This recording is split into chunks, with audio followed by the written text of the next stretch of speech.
பார்த்தீங்கன்னா இந்த பாருங்களேன், இந்த சிலுவை உற்று நோக்குங்களேன். இது பேர் வந்து குருசிஃபிக்ஸ் அப்படின்னு சொல்கிறாங்க ஆங்கிலத்தில்.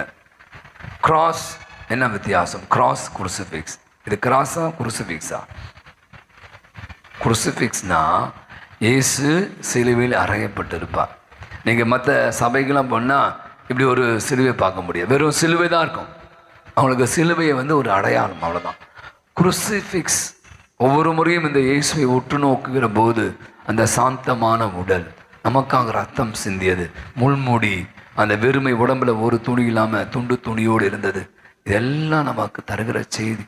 இயேசு நமக்காக, உனக்காக, எனக்காக, இந்த உலகத்திற்காக மரித்தார்.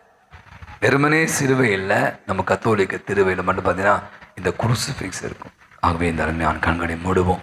நம்ம இன்னைக்கு அழகாக இந்த சிலுவையை பற்றி சிந்தித்து கொண்டு இருக்கிறோம். வெறும் ஆராதிக்கிற ஒரு பொருள் அல்ல, மாறாக ஆற்றல் வாய்ந்தது, சக்தி வாய்ந்தது. திருச்சிலுவை என்னுடைய வாழ்வில் ஒன்றரை கலக்க வேண்டும். என் வாழ்வில் வருகிற துன்பங்களை தாங்கக்கூடிய வலிமை, சக்தியை இதோ இந்த சிலுவையிலே மறைத்த இயேசு எனக்கு நிச்சயம் தருவார். எனக்கு சுகம் தருவார், எனக்கு நலம் தருவார்.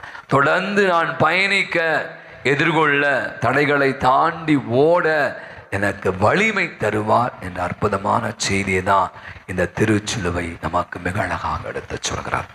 எனவே அப்படியான ஒரு நம்பிக்கையாளர்களா, சிலுவை நமது வாழ்வினுடைய மையமா, சிலுவை நல்ல சிலுவை உறவாக, சிலுவை நம்பிக்கையாக, சிலுவை வாழ்வாக இருக்கிறது என்பதை உணர்ந்து வாழ் அருள்வேன். அன்பாண்டவரே, அருமையானது நல்ல நாளுக்காய் நன்றி. எங்கள் மீது கொண்ட அளவற்ற அன்பு நாம் என்னை கேட்ட யோவான் 3:16, கடவுள் இந்த உலகை எந்த அளவுக்கு அன்பு செய்தார் என்றார். தன் ஒரே மகனாக இயேசு கிறிஸ்துவை அளிக்கும் அளவு அவர் பாவமே அறியாதவர் சிலுவை சாவை ஏற்று நமக்காக ரத்தம் சிந்தி இந்த உலகிற்கு மீட்பு கொண்டாடுகிற அளவுக்கு அன்பு செய்கிறார்.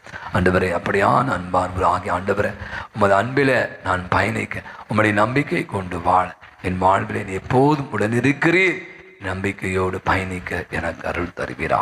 எங்கள் ஆண்டவர் ஆகிய கிறிஸ்து வழியாய் மன்றாடுகிறோம்.